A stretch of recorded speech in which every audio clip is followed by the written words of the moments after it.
dandogli questo incarico. Spero un impegno a ricambiare questa fiducia.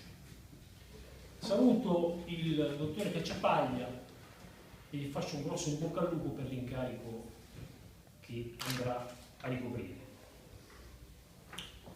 Ho 59 anni, sono originario di Carrara, che ovviamente nel Patria di Canova voi tutti conoscete, capitale mondiale per la lavorazione e la produzione del marmo. Mi scendo perché vedo che vi siete seduti.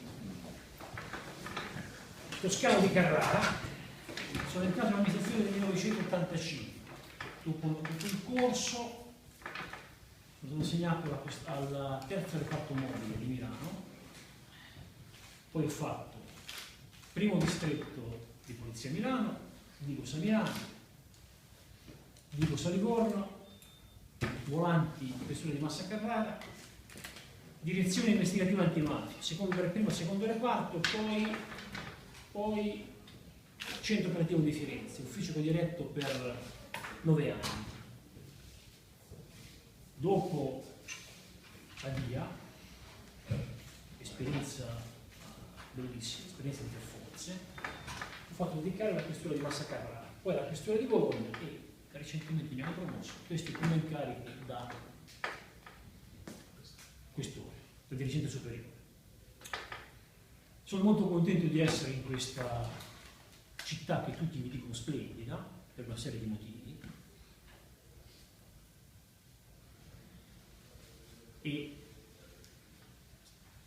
poc'anzi ho avuto un incontro con i colleghi per avere una prima indicazione di quelle che sono le situazioni da attenzionare con più, da attenzionare approfonditamente. Il complesso della situazione di ordine e sicurezza pubblica mi sembra abbastanza tranquillo, nel senso che ci sono problematiche importanti, ma non ci sono situazioni come ho vissuto in altre realtà.